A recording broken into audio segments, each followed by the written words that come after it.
Bapak bisa menyampaikan eh, apa sih mat itu, pembagian mat itu kayak apa, terus apa mat.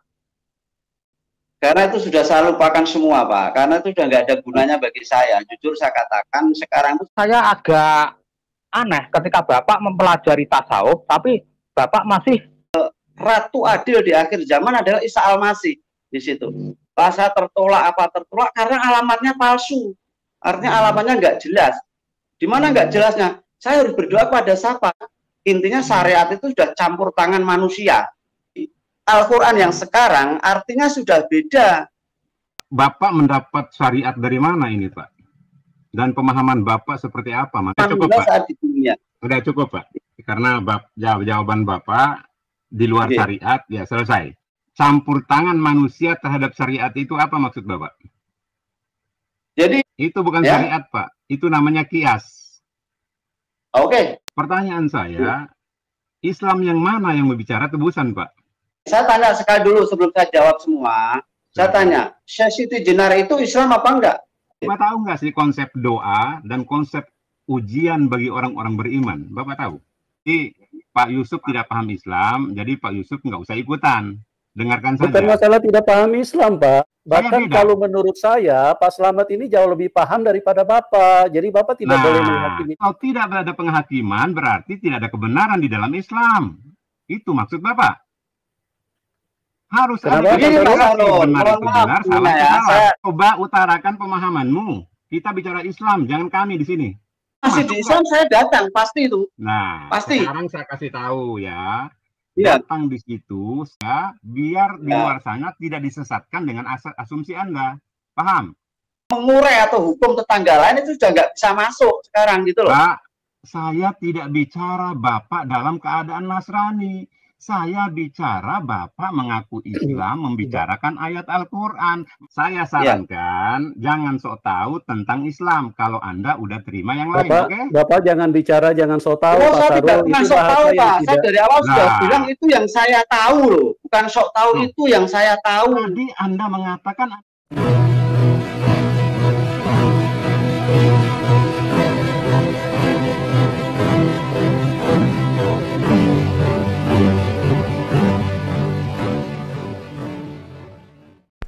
Assalamualaikum warahmatullahi wabarakatuh.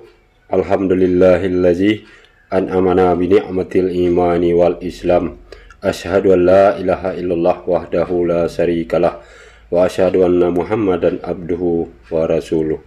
Puji syukur kehadirat Allah Subhanahu wa taala karena kita diberi waktu dan kesempatan berjumpa kembali melalui channel Salam Satu Akidah.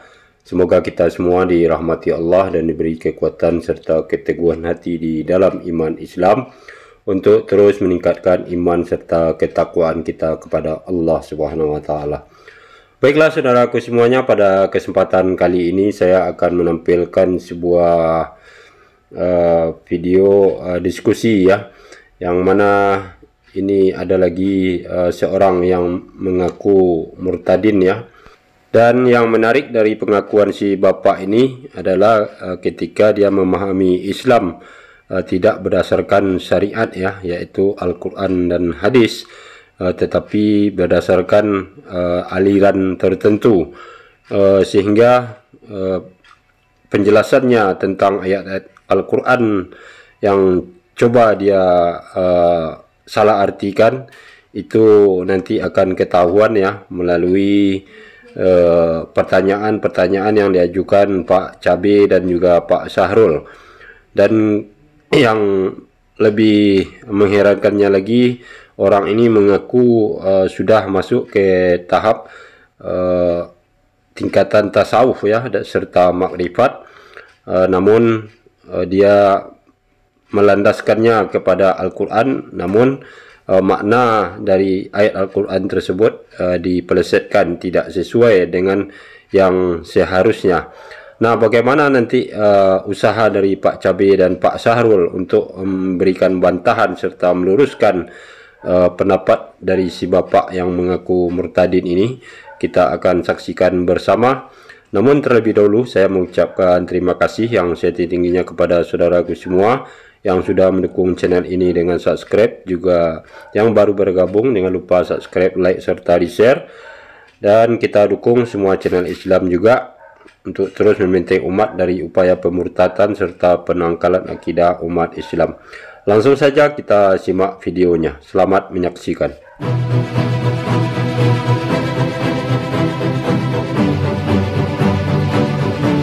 Oke, kita ke Pak Cabe. Selamat malam. Selamat malam. Selamat malam, Saya Pak. langsung ke Pak Slamet Riyadi ya Pak ya. Silakan, Selamat malam Pak Slamet Riyadi. Selamat malam, Sugeng Dalu. Salam kasih. Ya, saya ingin bertanya banyak tentang tasawuf tadi yang Bapak sampaikan kalau waktunya nanti mencukupi. Namun sebelum itu saya ingin bertanya karena Bapak tadi berlatar belakang dari yang Bapak ceritakan, pendidikan juga SD sekaligus dunia dan juga malam juga mengaji dan pada suatu kesempatan juga menjadi ustadz pengajar juga ya Pak. Iya. Ya. Bapak bisa menyampaikan apa sih mat itu, pembagian mat itu kayak apa, terus apa mat. Jadi kalau jawaban saya tentang Islam sekarang, saya ingin menjadi jawaban masa lalu saya aja, artinya tentang tasawuf. Jadi di situ jelas sekali ajaran saya waktu itu, Ma'rifat Tasawuf, mengajarkan bahwa manunggaling kawula Gusti itu manusia itu pasti manunggal dengan Gusti. Ya, saya nanti akan bertanya banyak tentang tasawuf Pak. Tapi tadi Bapak akan menyampaikan juga sebagai ustadz pengajar katakanlah di musola atau di surau yang Bapak sebutkan tadi. Makanya saya ingin Bapak memberikan sedikit saja penjelasan tentang mat. Apa itu mat, pembagiannya kayak apa, itu aja.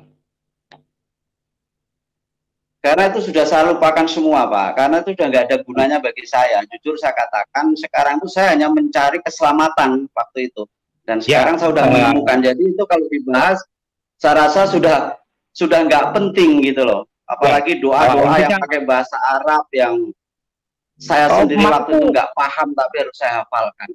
Mat itu bukan doa loh Pak, bukan itu pelajaran baca tulis. Artinya sebenarnya tidak ada hubungannya sama sekali, tidak ada hubungannya langsung dengan keimanan sebetulnya. Tapi kalau memang Bapak nggak bisa, cukup saja untuk itu. Saya ingin bertanya tentang tasawuf.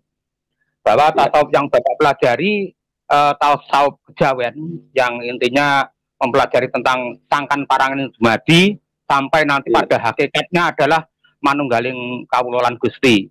Begitu ya Pak ya. Nah, tapi saya agak aneh ketika Bapak mempelajari tasawuf, tapi Bapak masih terikat atau tertarik kepada keduniaan. Seperti tadi Bapak menyampaikan sampai berselisih. Tidak Pak, begini. Jadi dalam aliran tasawuf ini, supaya Bapak paham ucapan saya tadi cerita, tasawuf kalau ma'rifatnya hanya ke arah tasawuf itu sudah nggak duniawi. Tapi di sini ada yang disebut dengan ma'rifatullah dan ma'rifatun anas. Artinya sebagai dasarnya kita ambil dari kunci utama, yaitu habluminallah, habluminanas. Jadi orang tidak akan kenal atau dekat dengan sang khalik kalau kita tidak baik dengan sesama. Sedangkan tasawuf yang mengalir ke arah sufisme itu sudah nggak mikirin duniawi. Lah saya bukan yang ke sufisme. Ini jawaban saya. Terima kasih. Oh ya, jadi bukannya ke sufisme. Makanya tadi saya Bapak kok masih terikat atau dengan duniawi, seperti tadi sampai harus berselisih dengan teman yang akhirnya masuk penjara, kemudian ketika istrinya menikah ada rasa ganjal. Itu mestinya kalau orang sufi kan sudah dibuang sama sekali Pak mestinya. Kalau betul. Makanya tadi sudah saya katakan di dalam makrifat ini itu ada dua Bapak. Jadi yang satu menjurusnya ke tasawuf sufisme, itu artinya kita sudah nggak mikirin duniawi lagi. Bahkan rumah pun, pakaian pun, apapun nggak mikirin. Dia jalan terus istilahnya. Hanya mencari sang khalik ini tadi. Gitu. Ya. Nah, tapi kalau dalam ma'rifatullah dan ma'rifatul anas dalam tasawuf ini itu ambil dasarnya dari habluminallah habluminanas gitu. Makanya tadi saya sebutkan bahwa dalam tasawuf yang saya pelajari bukan mengarah ke tasawufnya orang sufi atau sufisme, begitu Bapak. Ya, meskipun tasawuf yang istilahnya habluminanas, tapi toh ujungnya kan tetap ke manunggaling kawula lan Gusti juga Pak akhirnya. Betul. Ya. Di situ. Tapi kenapa Bapak tadi mengatakan bahwa doa-doa saya nggak pernah diterima? Karena dalam pemahaman orang-orang sufi, orang-orang tasawuf, bahwa Allah atau Tuhan itu memberikan kepada hambanya itu bukan yang diminta, tapi yang dibutuhkan oleh hambanya. Jadi betul, saya tahu. Ya, jadi jawaban itu saya sudah tahu mengarahnya kemana. Karena pada saat itu, ya dalam tasawuf makanya saya katakan semua arahnya, artinya dalam manunggaling kawula Gusti itu kita harus ada roh Allah dulu. Itu. Nah, saya waktu itu belum menemukan. Makanya sudah saya katakan bahwa semua itu arahnya kemana. Dalam tasawuf jelas atau Islam kejawen pun jelas bahwa Ratu Adil di akhir zaman adalah Isa Al-Masih. Di situ. Nah, pemahaman saya waktu itu, kenapa sampai saya doa saya tertolak apa tertolak? Karena alamatnya palsu, artinya alamatnya nggak jelas. Di mana nggak jelasnya? Saya harus berdoa pada siapa? Sang kalam itu. Karena dalam dalam pelajaran ma'rifatullah jelas. Jadi ada sang kalam dan sang ruh yang memimpin kita. Nah, saat itu saya belum tahu siapa itu ruh, siapa itu kalam. Gitu. Nah, setelah saya mengenal firman Tuhan, yaitu sebagaimana Al-Quran sendiri katakan bahwa di dalam Taurat dan Injil itu ada petunjuk dan terang. Lah disitulah saya baru mengenal siapa itu sang kalam dan apa itu roh Allah, yaitu Rohul Kudus atau Roh Kudus. Nah, makanya setiap orang yang sudah terima Tuhan, terima sang kalam itu ucapannya, baru kita menerima roh. Itu jawabannya saya di situ. Itu Pak. Jadi jawaban saya di situ. Jadi kalau saat itu saya belum terjawab atau apa, karena alamat doa saya nggak jelas.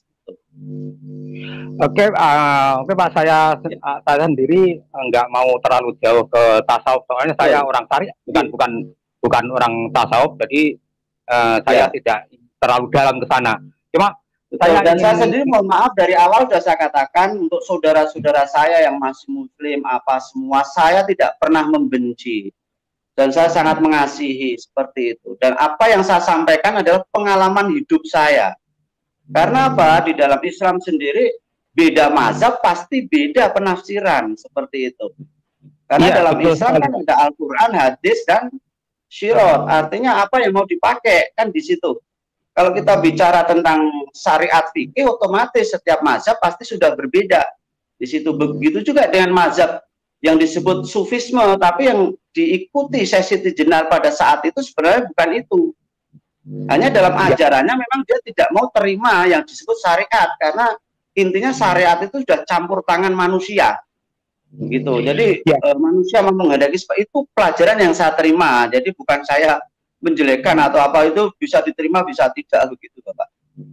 Ya makanya saya katakan bahwa saya bukan orang tasawuf, tapi saya bertanya tentang tasawuf karena saya dari Islam, tapi Islam yang lain, artinya bukan tasawuf. Ya, gitu. Sedikit mungkin ini pertanyaan terakhir. Tadi Bapak dalam hal pemuritan atau penginjilan itu dengan metode mengadakan semacam pengajian gitu ya. Bagaimana itu? Saya akui, ya. Mungkin detailnya gimana Pak itu caranya? Jadi kami memakai ayat-ayat Al-Quran.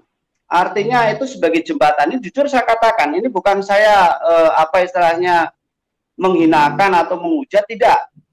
Jadi Al-Quran ini kalau kita melihat sejarah, bukan saya mengatakan kalau Al-Quran itu palsu, tidak. Jadi dalam aliran tasawuf yang kami terima dulu, ini jujur saya katakan, ini dari kami ya, tidak menghujat ya, makanya waktu itu kita pakai sendiri, dan ini karena Bapak tanya, saya jawab. Jadi sebagian Al-Quran yang mengarah ke keselamatan, artinya tentang sang Imam Mahdi ini banyak dihilangkan. Makanya ada banyak hadis qudsi. Hadis qudsi itu boleh dibilang setara, hampir setara katakan gitu dari Allah gitu loh. Bukan hanya sekedar kata Nabi, tapi Nabi sendiri mengutip kata Allah seperti itu. Oke, itu kita bahas nanti. Nah, penginjilan saya dalam kontekstual, saya memang pakai Al-Quran. Misalnya di surat Maryam, ya, surat Maryam itu surat 1971. Itu di situ disebutkan, dan tidak ada seorang pun daripadamu melainkan mendatangi neraka. Hal itu bagi Tuhanmu adalah suatu kemestian yang sudah ditetapkan. Nah, siapakah yang masuk neraka? Kan semua orang di sini. Apakah termasuk Anda dan saya? Pasti. Terus siapa yang memutuskan? Jelas Allah di situ. Dan akan bisa nggak kita menolak? Itu. Lah terus misalnya ini tentang azab ya, atau tentang tebusan. Itu ada di surat Al-Baqarah. Ya, surat Al-Baqarah surat kedua ayatnya 48. Bapak bisa baca sendiri. Dan jagalah dirimu dari azab hari kiamat, yang pada hari itu seorang pun tidak dapat membela orang lain walau sedikit pun, dan begitu pula tidak diterima syafaat dan tebusan daripadanya, dan tidaklah mereka akan ditolong.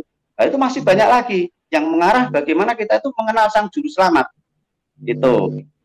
Ya. Saya tidak memelintir ayat atau apa, tidak. Tapi ya, tidak. Yang cuma saya sampaikan adalah bagaimana orang itu mengenal keselamatan. Ya, ayat itu tadi masih ada terusannya. Memang itu yang Bapak baca benar, cuman itu tadi seharusnya ada terusannya. Jadi kalau Muslim yang tidak berhenti di situ, ada terusannya itu. Betul. Ini saya kasih jawaban satu lagi. Jadi di dalam penterjemahan, Bapak Nyun Sewu, saya tidak menyalahkan siapa penterjemah, ya. Tapi memang ada perbedaan. Misalnya ini saya kasih contoh di surat Az-Zumar ya. Bentar, saya cari dulu surat Az-Zumar, biar kita sedikit paham. Di kami waktu di tasawuf dulu, ya, jadi afaman sarallahu sadrul islami, ya, islami fahuwa ala nurin mil robil wabaidul lil qosiyati. Itu artinya sebenarnya simpel banget. Jadi barang siapa yang hatinya dibuka oleh Allah kepada kedamaian, jadi lil islami ini kedamaian yang bukan datang dari dunia tapi dari Allah, ya, maka ia itu mendapat cahaya dari Tuhannya dan ia tidak akan mengalami kesesatan. Di sini ada dua kata, yaitu Allah dan Tuhannya. Dan di sini mengatakan Allah memberikan kepada mereka orang itu kedamaian. Tapi di Al-Quran yang sekarang artinya sudah beda. Jadi coba saya carikan ya sebentar. Ini saya ambil yang di terjemahan yang umum. Jadi, maka apabila aku telah mencempurnakan bukan satu saya, sebentar. Az-Zumar, salah Pak saya. Ini, jadi yang satu artinya begini dalam Al-Quran. Maka apakah orang-orang yang dibukakan Allah hatinya untuk menerima agama Islam, lalu ia mendapat cahaya dan Tuhannya, cahaya dari Tuhannya, sama dengan orang-orang yang membatu hatinya. Ini saja sudah berbeda. Gitu loh. Jadi dalam tasawuf, kitab yang saya imani dulu, mohon maaf ini saya tidak ingin memprotes atau yang orang sajikan sekarang, makanya tinggal bagaimana kita mau mengikuti yang mana, gitu loh. Artinya kita itu diberikan akal, budi dan pikiran untuk merenungkan. Jadi fi islami itu sendiri artinya sebenarnya, atau lil islami itu artinya bukan agama Islam, bukan, tapi kedamaian yang datang dari Allah. Itu salam atau Islam itu damai, tapi kadang-kadang diartikan sudah berbeda. Makanya nyun sewu, banyak saudara kita yang seolah-olah kalau agama disinggung sudah nggak karu-karuan, itu nyun sewu. Ya itulah Pak, kenapa di dalam Islam Al-Quran itu tidak bisa hanya pelajari terjemah saja, harus dipelajari bahasa aslinya. Karena apa? Betul Bapak. Jadi begini, memang Al-Quran itu kalau dipelajari secara nggak bisa langsung orang lain, kadang-kadang begitu. Namun yang jadi penafsir, nyun sewu, beda mazhab pasti tafsirannya udah beda. Nah, makanya tadi saya tekankan, kita sebagai manusia itu sama semua, diberikan akal, budi, dan pikiran. Artinya kita harus dipakai. Lah, supaya kita tahu, kosongkan diri kita, biarlah roh Allah yang memimpin kita. Baru kita tahu firman Tuhan. Gitu. Tapi kalau sudah ego, bukan artinya bukan kebenaran, artinya bukan mencari kebenaran, tapi mencari pembenaran, itu nggak akan ketemu. Makanya setiap aliran, setiap mazhab berbeda. Dulu saya pernah mendengar sabda begini dari Nabi, di akhir zaman itu Islam itu seperti buih di atas lautan, banyak tapi terombang ambing, dan akan pecah menjadi 73 golongan, hanya satu golongan yang disebut Muslim. Nah, ini pertanyaannya, mana yang satu golongan? Itu loh. Nah, setelah saya ikut Tuhan Yesus, saya mengenal di surat Al-Imran misalnya, ternyata pengikut Isa atau Yesus Kristus itu di atas orang-orang kafir hingga hari kiamat. Makanya di dalam Islam, setiap orang menyebut Isa Al-Masih, ya kan, pasti dilempar batu ibaratnya gitu. Tapi kalau mau berbuat apapun, paling itu oknum. Nah, ini misalnya contoh kayak di Afghanistan misalnya ini, ya toh. Nah, itu bagaimana kalau sampai itu dipimpin oleh Taliban, ya kan? Oh, perempuan nggak punya hak itu, sekolah aja nggak bisa, keluar aja ditembak tanpa muhrimnya. Itu ajaran apa? Nah, saya nggak akan menuduh. Mari kita pakai gitu loh, pikiran kita untuk membedakan seperti itu.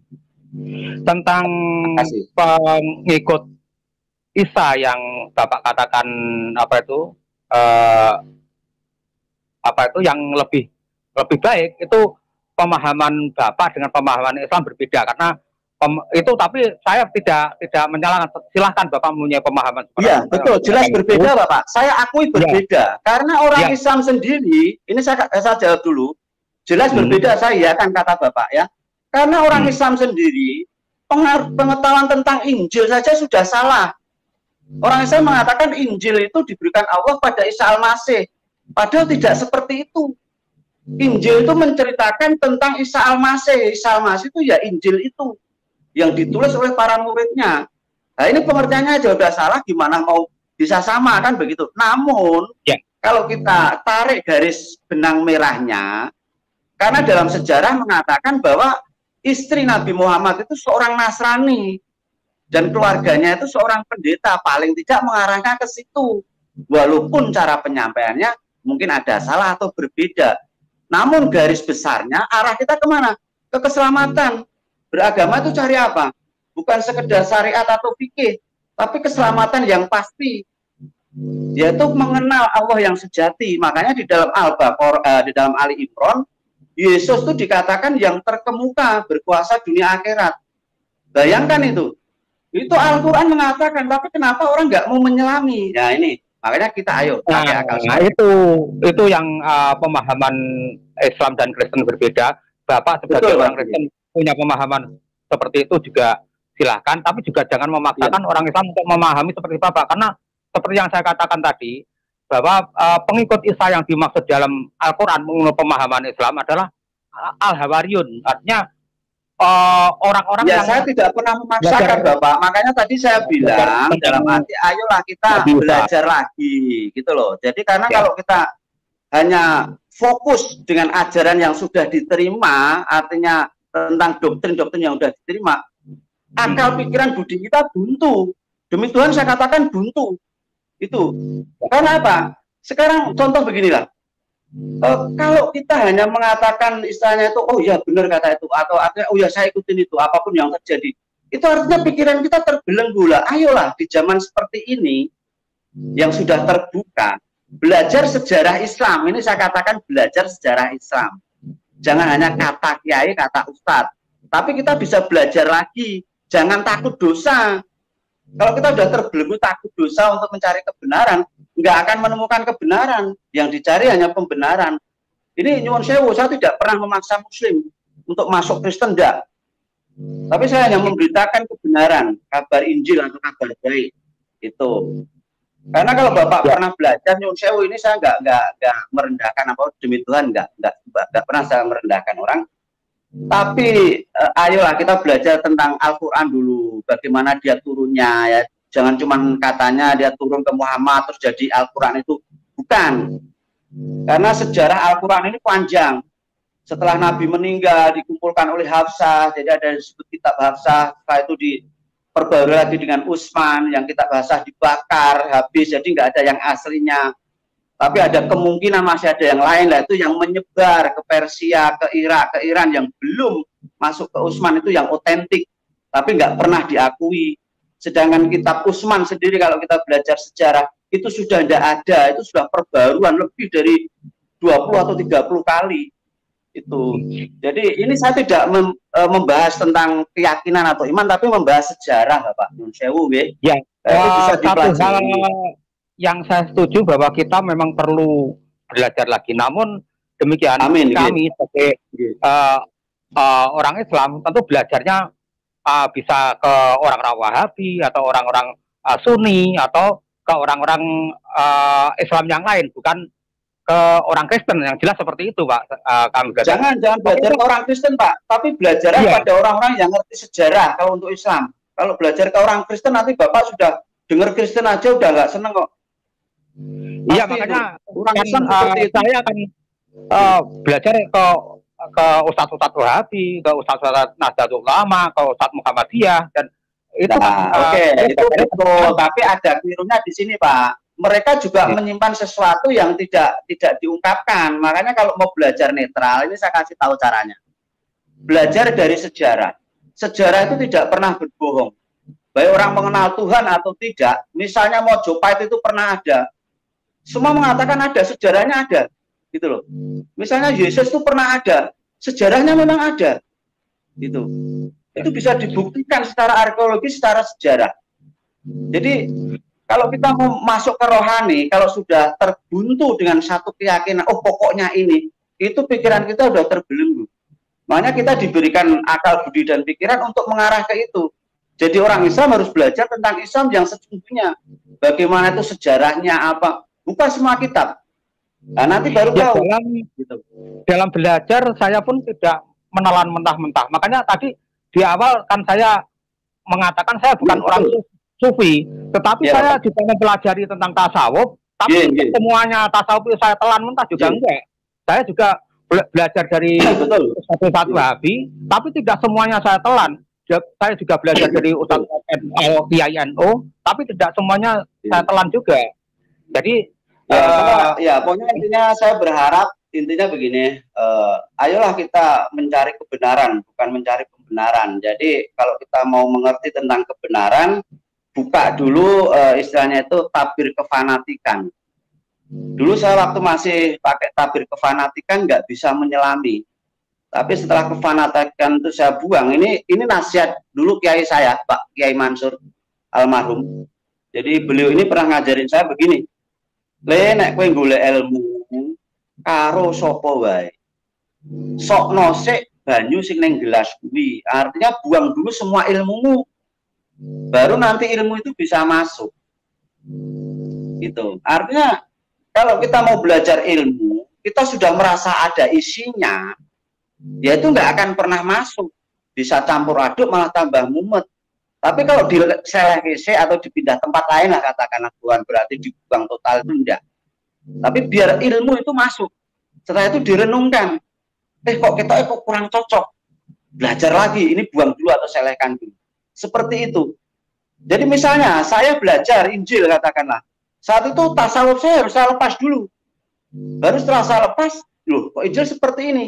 Saya renungkan lagi, saya gabung-gabungkan lagi. Artinya apa? Dalam kebingungan saya minta Tuhan. Nah ini loh. Jadi manusia itu nggak akan mengenal kebenaran kalau tidak datang pada yang maha benar. Itu. Di situ maksud saya. Oke Pak, terima kasih waktunya. Mugi Pak Sugeng Riyadi tansah pinayu kanugrahan Gusti ingkang ben bupati. Amin. Semanten ugi mugi Gusti paring seger waras kagem keluarga Bapak, mugi tansah pinaringan sehat walafiat, ngertos jalanipun gesang menika wonten kalamipun Gusti Allah. Nggih. Amin. Sakit sedaya terberkati, diberkati oleh Allah, oleh Tuhan kita. Amin. Amin ya rabbal alamin. Oke, terima kasih Pak Yusuf waktunya. Iya, baik Pak Sarul. Selamat malam. Ya, malam Pak Yusuf. Malam Pak Sarul. Malam. Baik, terima kasih ya telah Ya, silakan. diikutkan di roomnya Pak Monobulu. Pak Slamet bisa dengar saya? Bisa Bapak? Nggih, sakit nggih. Baik, saya selalu membatasi diri saya untuk tidak menambah dan mengurangi apa yang disaksikan Bapak pada saat Bapak menjadi Muslim. Bisa dipahami Pak ya? Ya baik. Yang pertama tadi saya mendapat Bapak membicarakan manunggaling kaula Gusti. Bapak mendapat syariat dari mana ini Pak? Dan pemahaman Bapak seperti apa manunggaling itu Pak? Itu jadi saya mendapatkan syariat itu boleh dibilang bukan syariat ya sebenarnya, tapi sebuah ajaran. Jadi dari Islam kejawen yang mengarah ke ajaran dari Syekh Siti Jenar. Seperti itu. Baik. Nah, di situ yang dimaksud dengan manunggaling kawula Gusti itu bukan hanya di dunia saja atau di akhirat saja, bukan, tapi dua-duanya. Jadi dalam pelajaran yang saya terima saat itu, manusia manunggaling kawula Gusti di dunia itu karena manusia itu diciptakan oleh Allah itu dari sesuatu yang sempurna, dan setelah dijadikan dari debu tanah, Allah tuh meniupkan ruhnya. Jadi itulah yang disebut manusia saat di dunia. Sudah cukup Pak. Karena jawaban Bapak di luar syariat, ya selesai. Artinya, jadi Bapak tidak usah kaitkan dengan Allah kalau Bapak udah menjawab bukan syariat. Paham ya? Oh, ya tunggu dulu. Jadi begini, artinya bukan syariat begini. Jadi karena dalam ajaran itu, memang kita tidak mengikuti tentang syariat, karena syariat itu yang termasuk harus begini-begini dan lain sebagainya. Itu sudah campur tangan manusia, itu yang ajaran yang kami terima saat itu. Jadi langsung kembali ke Allah gitu. Nanti dulu. Campur tangan manusia terhadap syariat itu apa maksud Bapak? Jadi misalnya begini, ada satu aliran tertentu dengan aliran yang lain itu kadang-kadang berbeda. Artinya salah, Pak. Itu bukan syariat itu Pak. Itu bukan syariat Pak. Itu namanya kias. Oke, boleh kias. Beda Pak ya. Jadi biar penonton tercerahkan, syariat Islam itu hanya dua Pak, Al-Quran dan hadis. Kalau ijma maupun kias itu bukan syariat ya. Ya, yang kedua, saya ingin mengatakan kepada Bapak, tadi Bapak pada saat Islam membicarakan menemukan sang kalam Isa Al-Masih. Ya Pak ya? Ya. Tapi Bapak menambahkan kalimat belum ada penebusan. Pertanyaan saya, Islam yang mana yang berbicara tebusan, Pak? Jadi begini, makanya saya tidak sama dengan yang lain, karena yang saya ikutin memang mungkin berbeda. Makanya sudah dari awal saya katakan berbeda. Jadi di dalam ajaran ini itu saya bicara Islam loh, Pak. Saya bicara Islam ya. Saya bicara Islam ya. Nah, saya bicara Islam. Jangan pernah berinterpretasi tentang Islam, ya. Artinya Bapak tadi mengatakan konsep penebusan tidak ada, berarti Bapak tidak berbicara tentang Islam. Karena tidak ada penebusan di dalam Islam. Oke, ini begini, saya tanya sekali dulu sebelum saya jawab semua. Saya tanya, Syekh Siti Jenar itu Islam apa enggak? Wallahu a'lam, saya tidak sejaman dengan beliau. Oke, baik. Kalau begitu ya boleh dibilang ya wallahu a'lam, karena waktu itu saya mengikuti ajaran beliau, ya kan? Jadi memang ada banyak kontradiksi. Artinya apa? Pada zaman wali aja beliau sudah dianggap sesat. Tapi setelah saya ikutin, saya pelajarin yang memang menurut saya benar gitu. Gini Pak, saya tidak pernah mengarahkan kepada syariat atau acuan apapun. Kan Bapak mengaku Islam. Islam itu tuntunannya cuma dua Pak, Al-Quran dan As-Sunnah. Ya Pak ya? Perkara Bapak melihat pada konteks yang berbeda, dalam sesi Jenar, yaitu ruang Bapak, ya, karena Bapak mengaku beda dengan yang lain, berarti Bapak tidak pada Islam yang sesungguhnya, oke? Dan makanya nanti saya juga akan tanya Islam yang sesungguhnya itu yang seperti apa? Nggak apa-apa. Kita saya tidak menyerang Bapak ya, saya mengembalikan apa yang Bapak banyak belajar. Baik, Tadi di kesaksian Bapak, pada saat Bapak Islam, Bapak berdoa setelah melakukan kesalahan-kesalahan, ya. Bapak merasa tidak dijawab. Bapak tahu nggak sih konsep doa dan konsep ujian bagi orang-orang beriman? Bapak tahu? Ya, pada saat itu mungkin saya belum tahu, Bapak. Baik, artinya Bapak tidak paham tentang konsep ujian dan doa di dalam Islam. Oke? Artinya gagal terus Bapak ya. Yang terakhir saya ingin masuk pada... banyak saudara-saudara yang gagal gitu. Enggak, saya tidak bicara orang lain. Saya bicara Bapak. Karena Bapak berani bersaksi bahwa Bapak orang Islam tadinya ya. Pak Sarul. Pak Sarul. Nah, yang berikut ya. Pak Sarul sebentar, Pak. Silakan. Ya, artinya Bapak juga tidak boleh menghakimi Pak ini ya, Pak Slamet. Bapak seperti yang Bapak sampaikan tadi itu tidak pada ranah diskusi, Pak. Ya. Artinya begini. Artinya begini, Pak. Nah, silakan. Pak Slamet ini menjelaskan apa yang dia pahami selama dia di Islam. Kalau Bapak punya pemahaman berbeda, silakan Bapak kemukakan saja tanpa Bapak harus mempersalahkan bahwa Pak Slamet ini tidak paham, gitu loh. Jadi di dalam diskusi itu Pak silakan saling menyampaikan apa yang dipahami. Jadi tidak ada penghakiman di sini, Pak. Baik ya. Ini Pak Yusuf ya. Saya mereverse tentang Islam yang beliau justifikasi. Dirinya pernah menjadi Islam. Saya tidak menghakimi, tapi Allah lah yang menghakimi beliau karena dia tanpa syariat mengaku Islam. Jadi Pak Yusuf tidak paham Islam, jadi Pak Yusuf nggak usah ikutan. Dengarkan saja. Bukan masalah tidak paham Islam, Pak. Saya tidak bisa membenarkan pernyataan Pak Sarul kalau Pak ini Bapak katakan tidak paham Islam. Dia ini belajar, beliau Pak. Sendiri mengaku, Pak.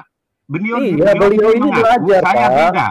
Bahkan kalau menurut saya, Pak Slamet ini jauh lebih paham daripada Bapak. Jadi Bapak tidak boleh menghakimi dia, gitu. Pak Yusuf, biarkan saya dengan mantan saudara seiman saya berdiskusi. Beliau sendiri. Iya, silakan Bapak berdiskusi. Makanya kan saya kasih silakan Pak Sarul. Coba saya ingin dengar sampai mana gitu loh. Tolong Pak Yusuf berhenti dulu.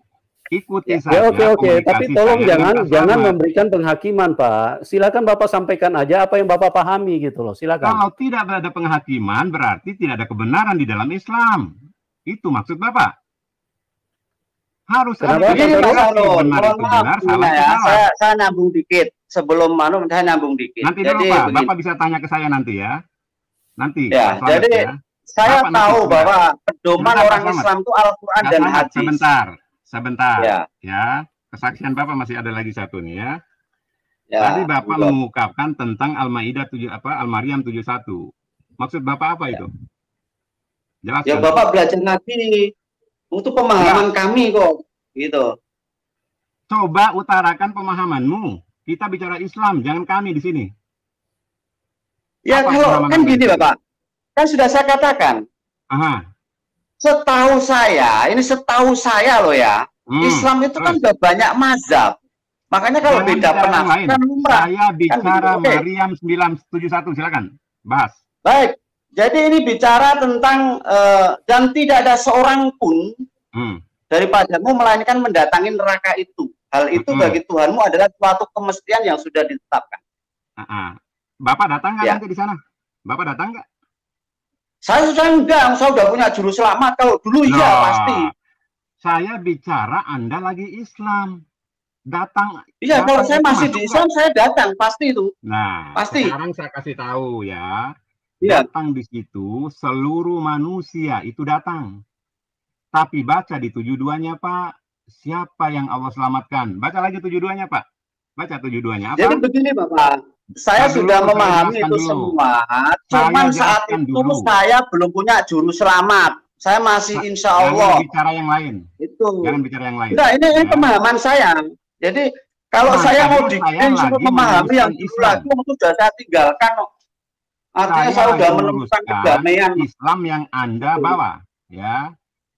Ayat 72-nya menegaskan Allah membiarkan orang-orang kafir. Saya sudah tidak mau menerima itu, Pak. Artinya apa?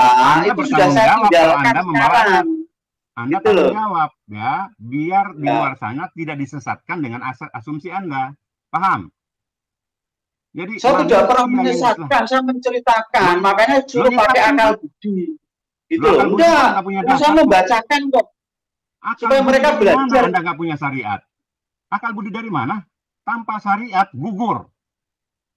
Ya sekarang memang gugur silakan, saya sudah terima Tuhan. Makanya itu yang saya akui dulu bahwa itu ajaran yang kami terima seperti itu. Sekarang saya tanya Bapak, ini ya ini sejarah yang saya terima.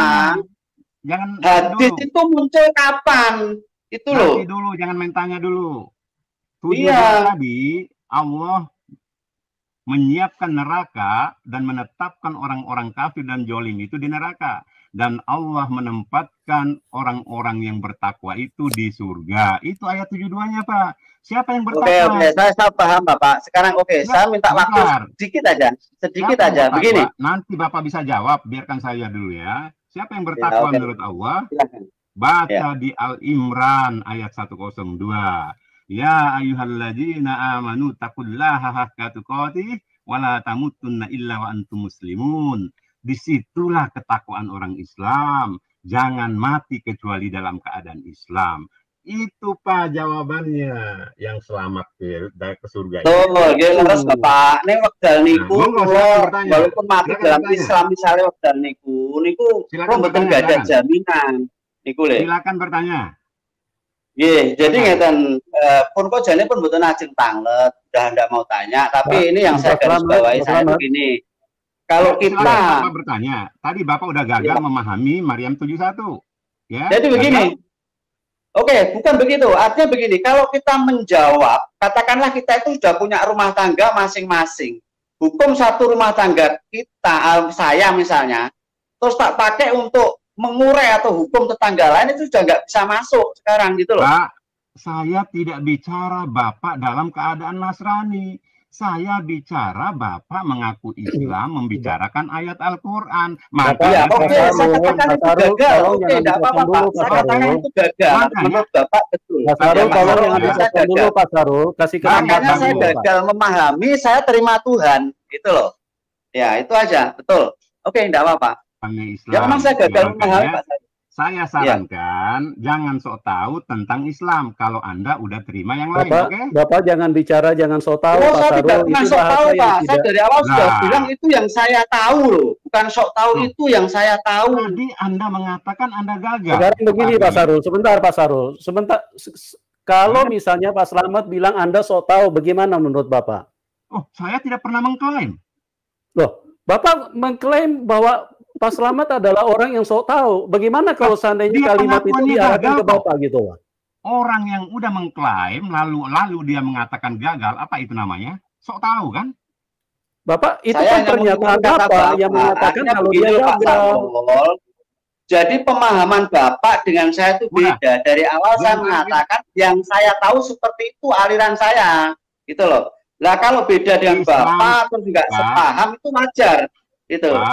Itu wajar gitu loh. Tidak bicara aliran. Dari awal saya katakan rujukan orang Islam itu Quran hadis. Tidak ada aliran dalam Tapi Islam. Pada kenyataannya Pak Sarul, Islam itu banyak aliran. Bapak itu jangan mengklaim secara pribadi. Ya itu ada makanya buat saya heran di situ. Bapak itu mengklaim secara pribadi itu tidak boleh Pak. Di dalam diskusi itu tidak bisa begitu Pak Sarul.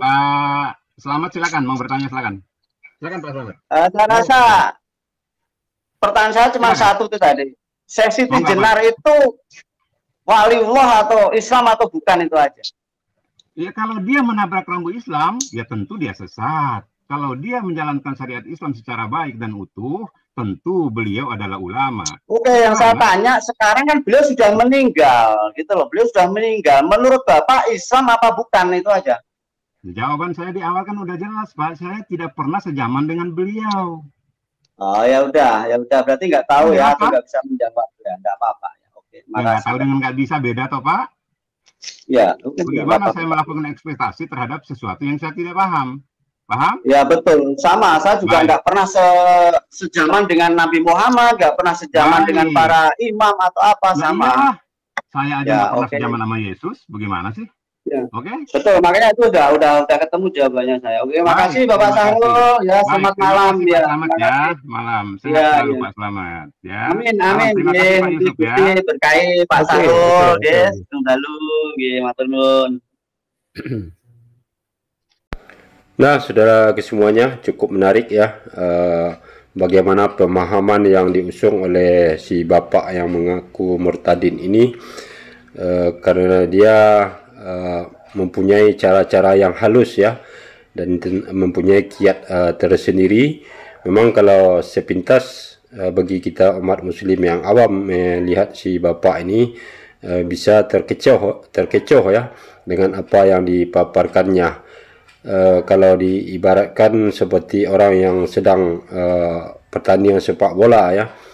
Jadi rata-rata orang ini selalu mencari celah dan cara melalui sisi sayap kiri dan sayap kanan ya. Kemudian baru menusuk ke jantung pertahanan lawan. Nah, namun sangat disayangkan sekali tentunya kita sebagai umat muslim yang diberi akal pikiran untuk berfikir ya, dan insyaallah kita akan selalu dibimbing Allah Subhanahu wa taala untuk bisa membaca sesuatu yang tersirat dari seseorang ya, dari ucapan-ucapan yang dikeluarkan terutama sekali dalam permasalahan syariat serta keimanan.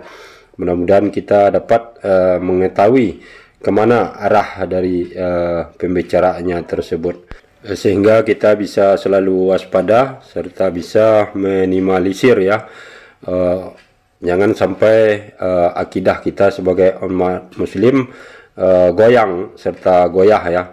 Dan kemudian juga kita apresiasi apa yang dilakukan oleh Bapak Cabe serta Pak Sahrul ya, dalam setiap kali memberikan bantahan serta meluruskan pemahaman yang keliru dari para murtadin, yang pemahamannya yang tidak sesuai dengan syariat Islam ya, terutama Al-Quran serta hadis. Dan mudah-mudahan ini menjadi bahan atau pelajaran bagi kita ke depannya untuk terus selalu menjaga diri ya, dan waspada terhadap cara-cara halus yang dilakukan oleh orang-orang yang memang ingin merusak secara pelan-pelan akidah kita. Dan terima kasih atas perhatiannya. Assalamualaikum warahmatullahi wabarakatuh.